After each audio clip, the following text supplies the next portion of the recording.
ফাহিম, তোকে সহজ একটা চ্যালেঞ্জ দিই। এই কাগজের কাপটায় তুই আগুনে ধরাবি, কিন্তু শর্ত হচ্ছে এই কাপটা পোড়া বা ফোটা হওয়া যাবে না। এটা কিভাবে সম্ভব? ট্রাই কর।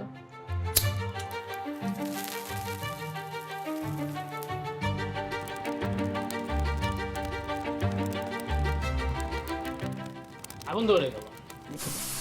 ফাহিম, হোয়াট ইফ আমরা এই কাপের ভেতর পানি ঢেলে দেই এবং এবার এই কাপটাকে পোড়ানো ট্রাই করি। দেখছিস, কাপটা কিন্তু জ্বলতেছে না। ফিজিক্সের আপেক্ষিক তাপ কনসেপ্টটা মনে আছে? বইয়ে পড়েছিলাম 1 কেজি ভরের বস্তুর তাপমাত্রা 1 ডিগ্রি সেলসিয়াস বাড়ানোর জন্য যে তাপের প্রয়োজন সেটা। এক্স্যাক্টলি।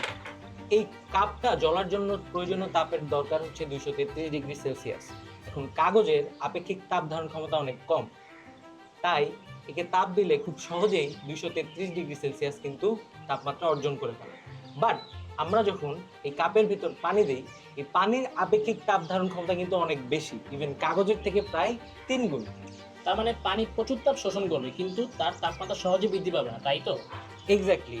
আমরা যখন এই কাপটায় আগুন জ্বালাচ্ছি এবং এই কাপটার ভিতর পানি আছে, এই কাগজ তাপটা এর বেশি তাপ ধারণ ক্ষমতা সম্পন্ন পানির দিকে ট্রান্সফার করে দেয়।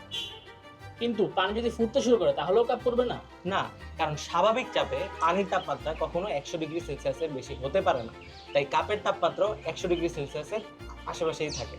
আচ্ছা, এইবার বুঝেছি। পানি যতক্ষণ না সম্পূর্ণ বাষ্পে পরিণত হচ্ছে তাপমাত্রা 233 ডিগ্রি ছবেই না আর কাপও পড়বে না, তাই তো? এক্স্যাক্টলি। তাহলে চ্যালেঞ্জে কে জিতলো? মোট কথা, এই কাপের ভেতর যতক্ষণ পানি আছে কাপটা ততক্ষণই সেফ। এখন যদি আমি কাপে মেটাল রাখি তাহলে কি হবে? তোমরাই কমেন্টে জানাও।